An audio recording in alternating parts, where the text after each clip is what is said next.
We are going to be in Acts chapter 27. Acts chapter 27. I'm excited to get to be able to preach God's word. Our pastor is away getting some needed time to refresh and to be away with his family. And so I'm grateful to be able to step in his absence, to be able to study and to be able to share. Hope that you have a copy of the notes there with you. Hopefully it'll give you a chance to be able to take some thoughts away with you so we can come as we are and not leave as we came. I'd like to pray as we jump into this and as we begin, and we'll ask the Lord to help us to preach, to listen, and to all of us that the Lord would open our eyes, that we would behold wonderful things out of his law. Lord Jesus, it is a privilege to open the Bible. We're in a country where we're free to do so. We have a copy in front of us that we can read. What a blessing. This is the inerrant, inspired, infallible Word of God that's been preserved forever.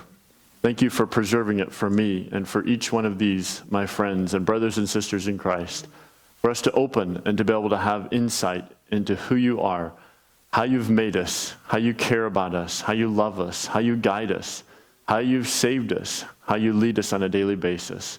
What a privilege to have God's Word as a lamp to our feet and a light to our path.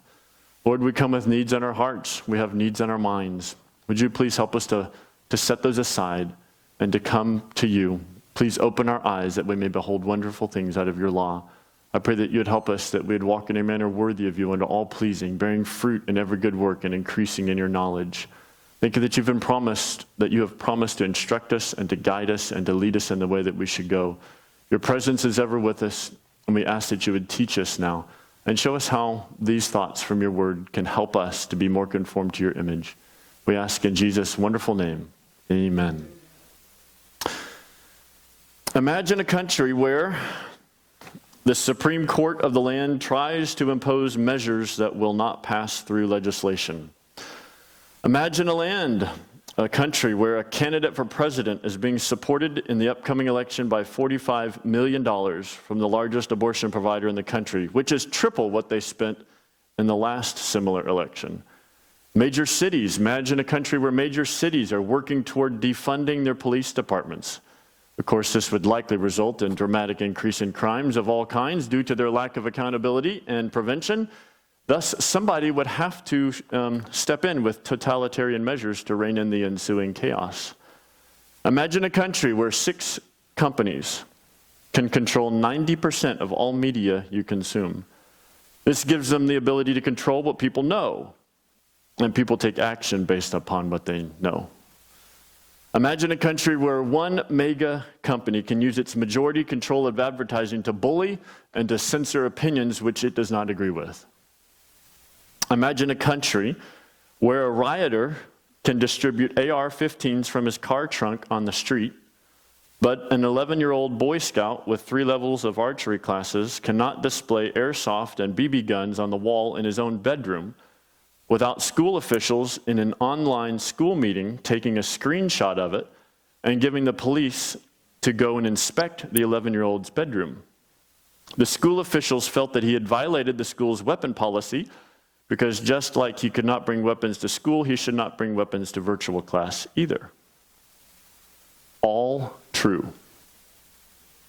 Imagine a country where it sounds like a tumultuous, stormy environment in which we find ourselves. The Bible speaks of stormy environments, tumultuous times, and we can trust in the Lord with all of our heart. We don't have to lean on our own understanding. We can trust in the Lord forever, for in the Lord Jehovah is everlasting strength. Jonah chapter 1 is one of those storms. Jonah was thrown overboard, and the word of the Lord came again unto Jonah again the second time. Mark chapter 4, Jesus calmed the storm and then asked his disciples 2 questions. Why are you so fearful? How is it that you have no faith? In our text tonight, Acts chapter 27, Paul was shipwrecked, and all 276 crew, soldiers, prisoners, and passengers escaped safely to land. There's a lot of different storms in the Bible that are mentioned, and different results. One was thrown overboard and got a second chance. One was asked questions. One was brought through as a shipwreck. In chapter 27 of the book of Acts, where we are tonight, how did Paul get here in this shipwreck? Well, he was exercising his civil right as a Roman citizen. That's your first blank there. He was to be treated courteously as a Roman citizen. He had had an accusation, and he claimed that civil right. There's nothing wrong with a believer using the government that God has put into authority rightly. That's okay. We're not in conflict. God created authority. God created believers. God created lots of things. They don't have to be in conflict. We can be okay. So he was exercising his civil rights as a Roman citizen and was supposed to be treated courteously, which we do find in the text that he was.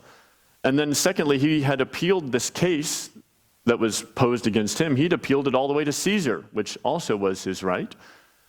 He was to be considered innocent until judged by Caesar himself. Now, that would also provide an opportunity for Paul, which he'd been looking forward to since chapter 19, verse 21. He wanted to go to Rome, and that would give him a chance to share the gospel with Nero. Nero was the Caesar at the time. You may have heard of Nero.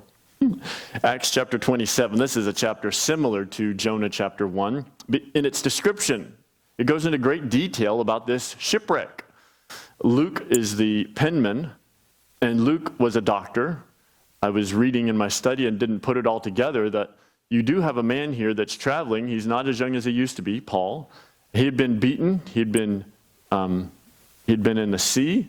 He'd been shipwrecked 3 times. He'd been persecuted in all sorts of ways. To having a doctor with him would be a good idea. We know he had a thorn in his side, figuratively speaking, that he had asked the Lord to remove, and God had not yet. So having a doctor here is a good thing. So it's interesting that the chapter is described in such context. We have a ship here on agitated waters, just like we do in Jonah 1. And then Paul had left the area of Palestine in August or September, would be the time frame that he had left. You remember Agrippa and Felix almost out-persuaded me to be a believer, a Christian. But he doesn't arrive in Rome until March. So that puts him into the winter season on the Mediterranean. This is Paul's 4th shipwreck, and we find that out in 2 Corinthians chapter 11. What I'd like to do here is to just go through this word by word, verse by verse, and see what the Bible is teaching us here about Paul's shipwreck, and then also try to make some application to our stormy times, our tumultuous times. What the Bible teaches us can be applied to our life. It's very relevant. The Bible says in Acts 27, verse 1, "And when it was determined that we should sail into Italy, they delivered Paul and certain other prisoners unto one named Julius, a centurion of Augustus's band." Now, a centurion was the commander of how many soldiers? 100 soldiers. That's your blank there. And the centurion's name we have here is Julius. And entering, verse 2, into a ship of Adramyttium, we launched, meaning to sail by the coast of Asia. One, Aristarchus, a Macedonian of Thessalonica, being with us. On the back of your prayer sheet, you have a map that'll trace this. That's why I wanted to put this map there. It is accurate, as I can tell here from the text, taking you from place to place to place. It really helped me to visualize this, because sometimes we don't say things the same way that they did in the day and time in which the Bible was penned here for us in English, and it helps us to understand it a little bit more. Verse 3 is where we see that Julius, the centurion, did treat Paul with courtesy. Verse 3, "And the next day we touched at Sidon, and Julius courteously entreated Paul and gave him liberty to go unto his friends to refresh himself." One of the things I want to point out here while we are here is this book from the library. I have a copy of this myself at home. This is a man, a professional photographer who's a believer, and what he did is he went to all the sites that he could find that Paul went to. But this is what it looks like today, 10 years ago. It's a beautiful book done by a believer, giving some commentary with pictures. So the picture here of Sidon is the harbor there at Sidon. You can't see it obviously right there where you are, as much as you could check out the book in the library. He also did another one where he followed the footsteps of Jesus all over the place and shows what it looks like in that spot today. It's a neat book to be able to look at. And so as I was going through here, this is the harbor there in Lebanon. today. Verse 4, and when we had launched from thence, we sailed under Cyprus because the winds were contrary. And this is where that map is helpful, because under gives the impression of south in my mind, but it's not south, it's north of on the map, which makes sense in nautical terms and figurings. Number 4, verse 4, and when we'd launched from thence, we sailed under Cyprus because the winds were contrary. And when we had sailed over the seas of Cilicia and Pamphylia, you see that on there? You should see Cilicia and Pamphylia, that's the lower portion of the country of Turkey today. We came to Myra, a city of Lycia. This is a picture of the location of the old entry to the Myra port here in the book. It's a beautiful place, at least it looks like it. Don't you think so, folks in the back row? It really is a beautiful place. Clear water makes me want to go see the Mediterranean. It's a beautiful place. Verse 6, and there, at this city Myra, the centurion found a ship of Alexandria sailing into Italy, and he put us therein. Now, if the ship is from Alexandria, that would make it what kind of ship? Where is the ship from? Egypt. Egypt, that goes back to the days of Alexander the Great, named a city after himself and made it a really nice city. Alexandrian ship. This would make it an Egyptian grain ship. I know it's a grain ship from verse 38, later in the text. They were dumping out wheat, which doesn't make a whole lot of sense to dump out the reason why you're traveling, unless it's a pretty bad storm. And these are experienced sailors. They weren't going to just dump over the cargo for no reason. Verse number 7, and when we had sailed slowly many days, and scarce were come over against Cnidus, the wind not suffering us, we sailed under Crete over against Salmon, or Salome. I wanted to get my copy of the prayer sheet and see this again myself. So you're following this along where we are. Cnidus is there. Verse 8, and hardly passing it, came unto a place which is called the Fair Havens, nigh whereunto was the city of Lycia. This is a picture of the bay, or the harbor of Fair Havens, another beautiful picture. One thing you have to remember is that photographers can adjust the filters. They can brighten blues or brighten the reds or brighten the greens, so it may not be wow like that. And sometimes when you have a photograph, when you print it, it looks a little bit different. But nonetheless, God has made beautiful places, and this is one of them. And Paul was in this place, and you could check out the book from the library if you'd like to. Verse number 8, they are in Fair Havens and the city of Lycia. Now, verse 9, when much time was spent and when sailing was now dangerous, because the fast was now already past, Paul admonished them. What fast is spoken of here? This would be the fast of the Day of Atonement. That would be the one fast that was commanded under the law. And that gives us an idea of when this was in the year. This would be about the year of 59 AD. And if it was the year of 59 AD, this particular day for fasting would have been October 5. October 5. The reason why that's interesting is not just to relate the Jewish festivals and the time and the calendar and all that, but to realize that the time season that was very dangerous to be sailing on the Mediterranean is mid-September to mid-November. And that puts them right in the middle of it. So this is a bad time to be sailing. And by mid-November, ships were not supposed to be on the sea at all. It was a terrible time. It was a bad time to be there. So they're in the danger time, looking toward the don't be on the water time.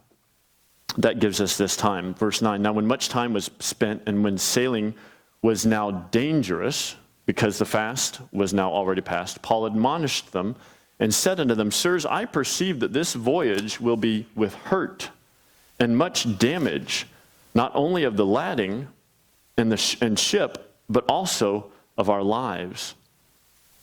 Nevertheless, the centurion believed the master and the owner of the ship more than those things which were spoken by Paul. Makes sense, doesn't it? The centurion would not believe his prisoner as much as he'd believe the guy who owns the ship and the guy who drives it. Okay, navigates it. Okay, runs it. However, why is the centurion making the decision?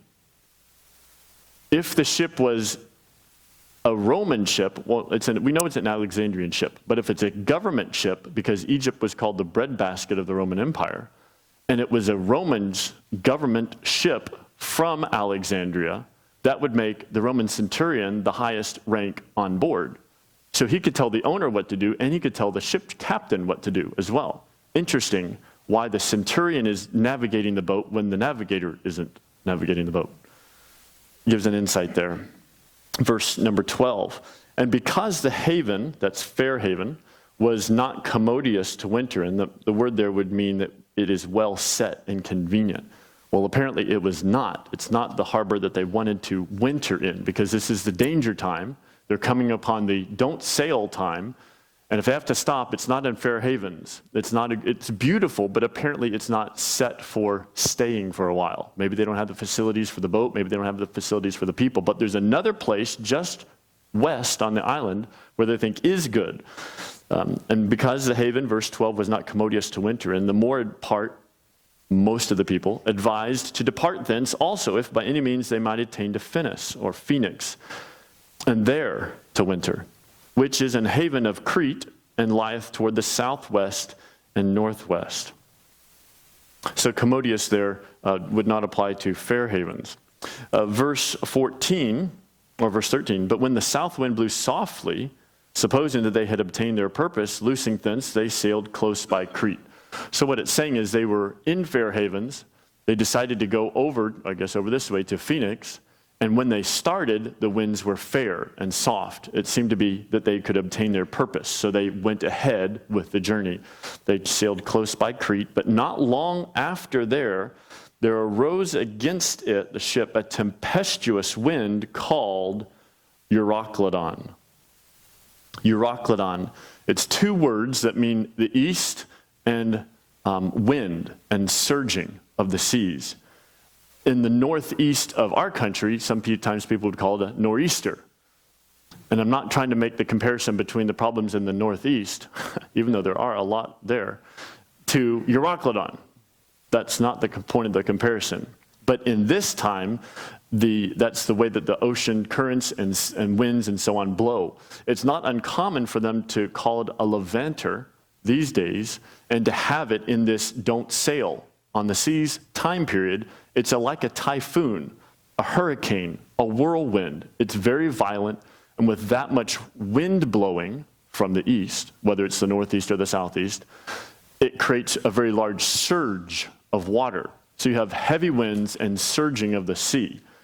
And that's what the word Euroclydon means. Tempestuous means stormy, and it's from a word that means to make a smoke. But it means to consume something slowly without a flame. You know when you've had a campfire and some of the wood is no longer aflame, but it's still burning, and there's still smoke, and it's still being consumed. It takes a lot longer.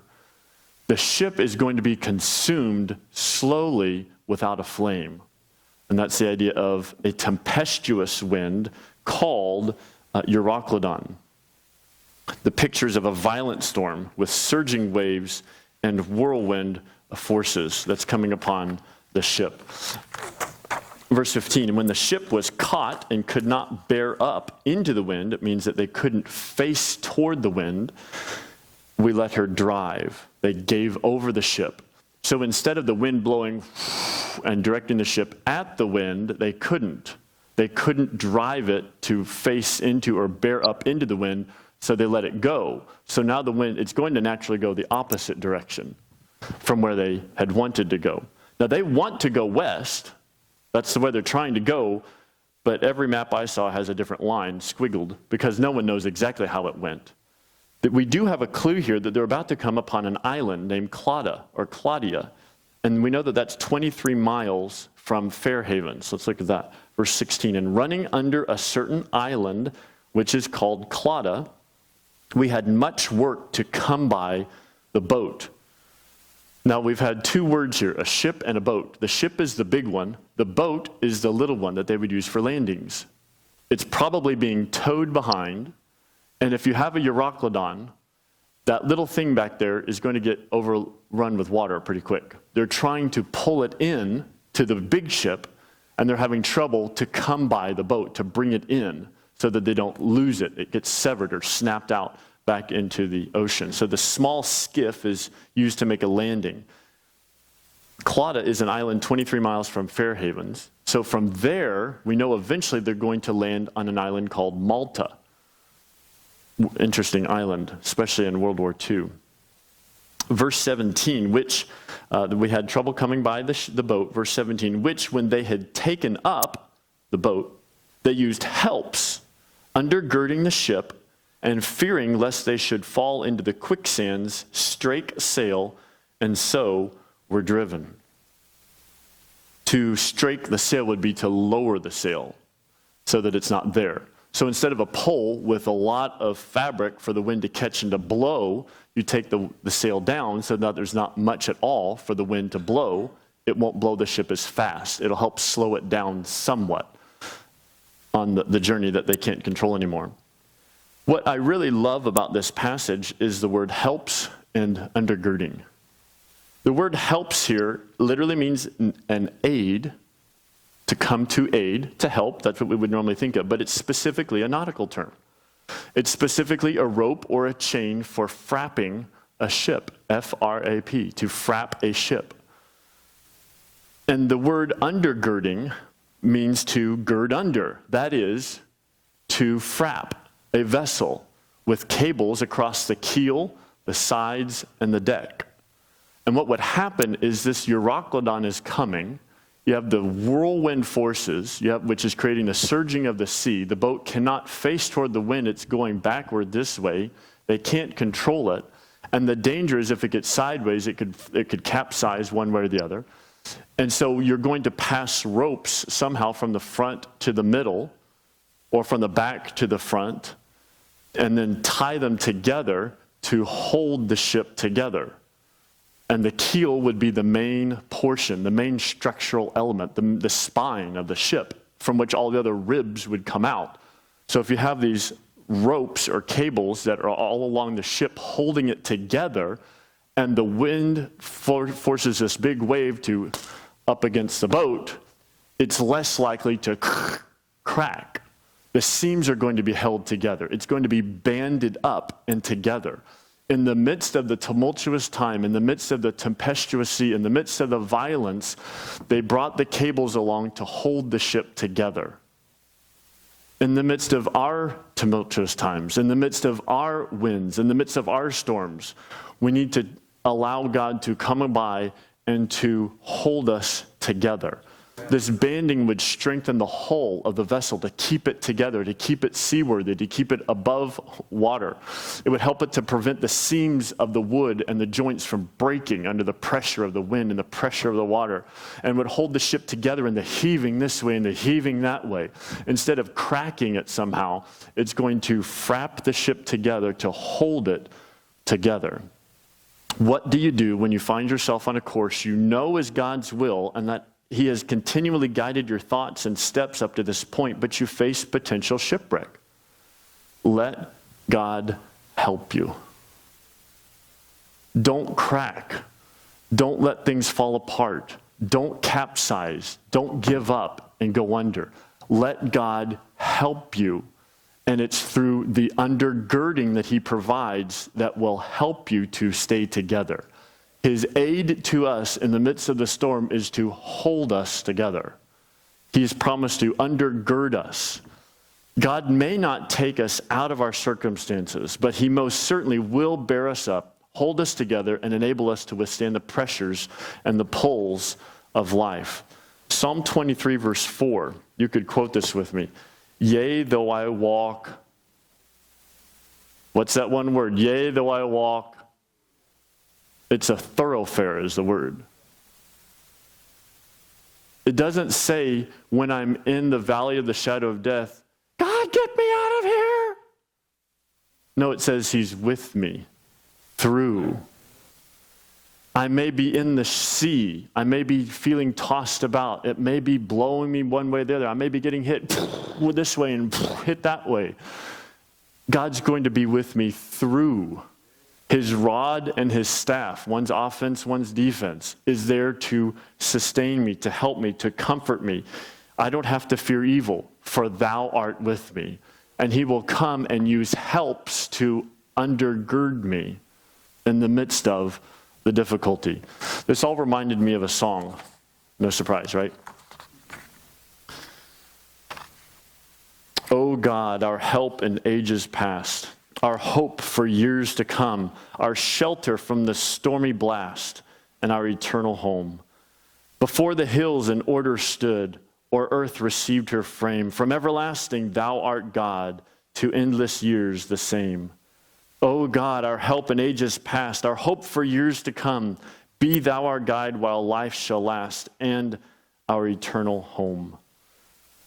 Reminded me of another song. Eternal Father, strong to save, whose arm hath bound the restless wave, who bids the mighty ocean deep its own appointed limits keep. O hear us when we cry to thee for those in peril on the sea. O Trinity of love and power, your children shield in danger's hour.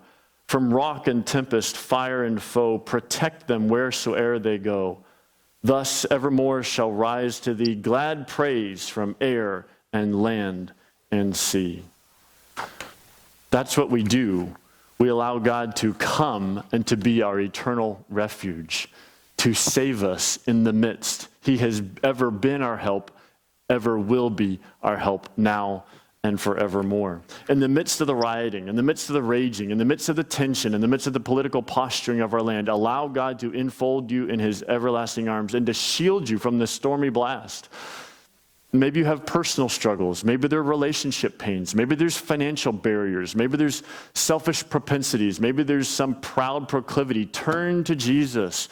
Trust the grace of God to ever help you and undergird you in the midst of it. We can't say, God didn't answer my prayer, I'm still in this.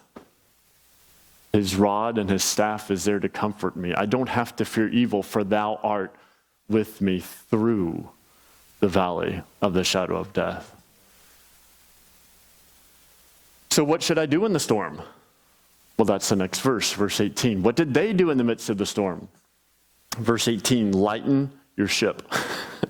Lighten your ship. I'm not trying to make this too silly, but I am looking at what they did and what could I do?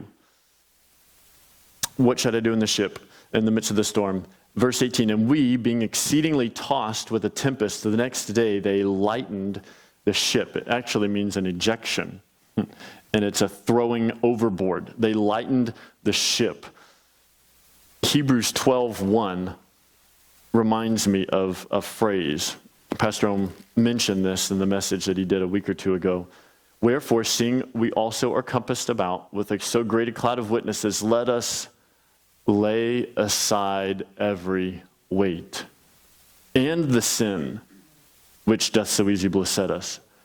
Notice that a weight doesn't have to be sinful. Let us lay aside every weight and the sin which doth so easily beset us, and let us run with patience the race that is set before us, looking unto Jesus. And I just wanted to touch on a topic. I'm not even really saying a whole lot about it. How could I personally use this, lighten the ship? What is a weight that I could have, or what is a weight that America has that we could lighten? It may not even be sinful, but in the midst of this storm, we could lighten the ship. And I looked up American media usage. Stats abound. I have all kinds of pictorial graphics I came across. TV viewing in the United States, the average every day per person is 4 hours. And as you get older, in the 60s, in the 70s, in the 80s, it goes much higher. It can easily double. 4 hours a day? I'm just suggesting it may not all be sinful, but it is a weight. 4 hours, just Monday, Tuesday, Wednesday, Thursday, Friday. How many hours is that? That's a part-time job. We all have to work to keep the payments going. What if you didn't watch TV 4 hours a day, had a part-time job, and it'd be all taken care of? I know that we have to have relaxation. It's okay. And I know that not everything on TV is evil. But you'd be hard-pressed to show me something that's not evil.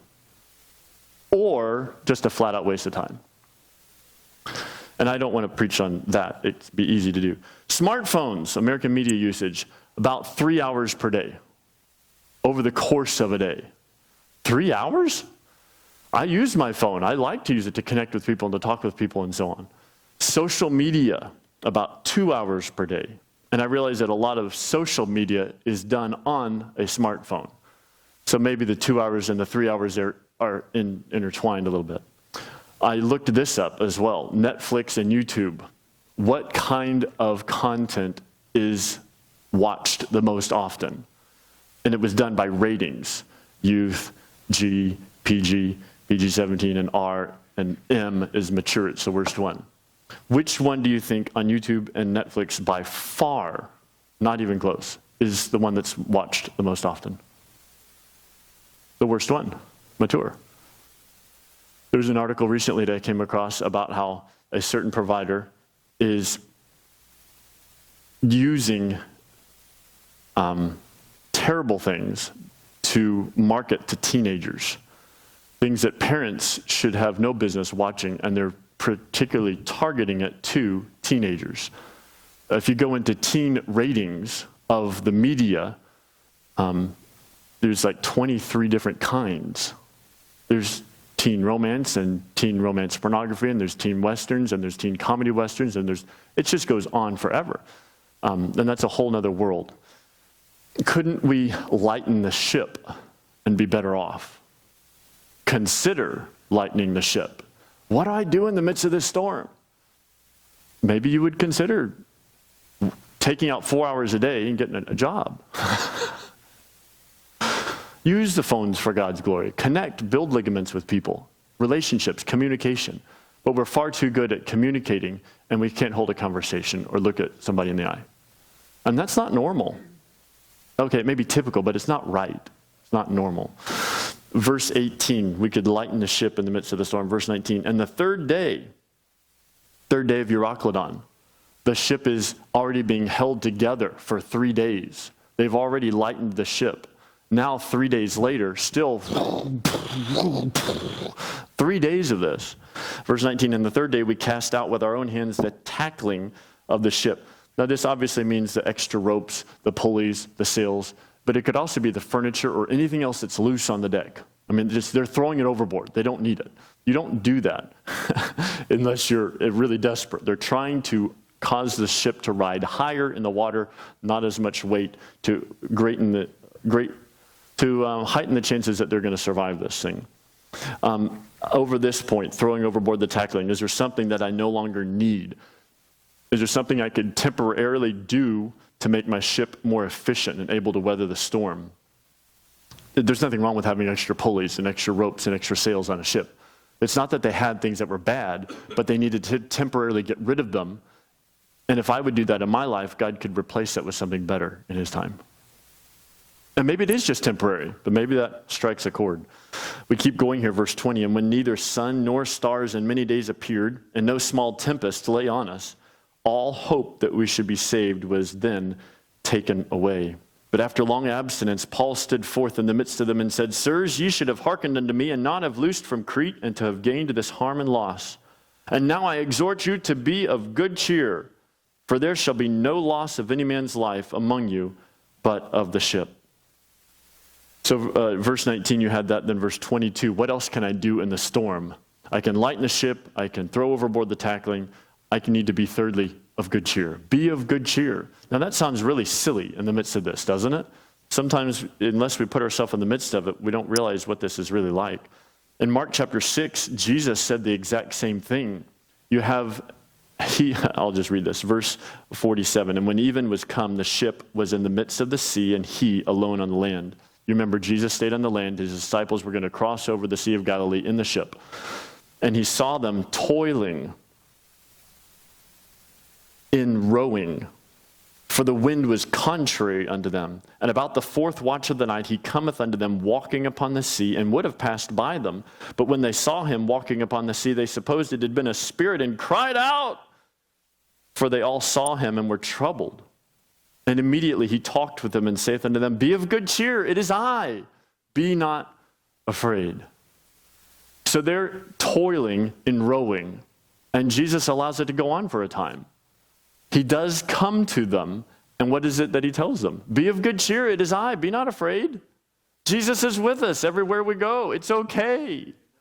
He is with us. We need to remember this. Do you find yourself exhausted from effort that you thought was the right thing to be doing? The disciples were fine in rowing, but they were toiling in rowing all night because the wind was contrary unto them. You ever find yourself exhausted? You aren't doing anything wrong. It's what you should be doing, but you're getting tired of it. Do you feel stuck in a dark place where you don't see what's coming next? And then Jesus appears. It is I, be of good cheer, be not afraid. Oh yeah. I had somebody just tell me that yesterday in my office. He said, I got up this morning, I have so much going on, and I have this bad situation that I'm trying to take care of, but I got up this morning, he said, it's going to be okay, God is with me, and I'm just going to be happy about it. And he said the power of words is amazing, and it really is, our mindset. Be of good cheer, Jesus is with us. The last thing that we'll mention here is verse 24 and 25. What else can I do in the storm? For there stood by me, Paul continues in verse 23, there stood by me this night the angel of God, whose I am, and whom I serve, saying, Fear not, Paul, thou must be brought before Caesar. And lo, God hath given thee all them that sail with thee. Wherefore, sirs, be of good cheer, he says it again. For I believe God, that it shall be even as it was told me. The fourth thing that we can do in the storm is believe God. We need to believe God. When we can't trace his hand, we can trust his heart. We can claim the promises of God. Believe what God has already said. Psalm 32:8 tells us that God will instruct us and teach us in the way that we should go. 1 Peter 5:7 tells us that we need to cast our care upon him. He does care for us. Hebrews 13:6 tells us the Lord is our helper. We do not need to fear what men can do unto us. I don't know what the situation is that you find yourself in, where you feel like you're tossed about, where you feel like you're going to go under, where you've been toiling all night and this is getting old and I can't handle it anymore. The Bible tells us in Isaiah 57:15 that God will revive a humble heart. He'll revive a humble spirit and a contrite heart. Isaiah 43 verse 2. Yes, it's spoken specifically of Israel, but the Bible says, when thou passest through the waters, I will be with thee. And through the waters, they shall not overflow thee. When thou walkest through the fire, thou shalt not be burned, neither shall the flame kindle upon thee. And the doubter is going to tell you, well, I don't believe that. And you can just tell them about the parting of the Red Sea for several million people. You can tell them about the smoke-free, singe-free experience of Shadrach, Meshach, and Abednego. Joshua 1:9, another promise of God that we can claim. God's told us, he's commanded us, be strong and of a good courage. Don't be afraid, don't be trembling, don't be dismayed. God is with you whithersoever you go. So how can I apply this? I want to take you to one last verse, Hebrews chapter 4, verse 16. Hebrews chapter 4, verse 16. Paul finds himself in the midst of a storm. He's found that he's not the only one there, and that God will come by and give him what he needs at the right time. He has God's promise. He's going to get to Rome, and in the midst of the sea, the men use helps to undergird the ship. And for multiple days, I think it was 2 weeks, they were there in the ship going back and forth, and God undergirded them the whole time. In the midst of it all. Just because I asked the Lord to get me out of this doesn't mean he's going to. But he is with me whithersoever I go. And he will help us. The word for helps is the same here. To frap a ship, to come along and to aid by frapping a ship is the same word here. Think about the illustration in this verse. Hebrews 4:16. Let us therefore come boldly under the throne of grace, that we may obtain mercy and find grace to help in time of need. We obtain mercy. That's God not giving us what we do deserve. And we can find grace, God giving us what we don't deserve, to undergird us, to help us in our time of need. So what do we need to do? How do I apply this? Take it to the Lord in prayer. Come boldly to the throne of grace. I need mercy. I need grace. Take it to the Lord in prayer, and you will find that he will help you. God can use us just like he used Paul in the midst of the storm to have presence of mind, to have timely words and trusted counsel that will help rescue those all around us. Imagine a country where there's a storm, but believers are helped in the midst. And they come through claiming the promises of God, taking it to the Lord in prayer, and having trusted counsel, timely words, and a be of good cheer, the Lord's with us. Helps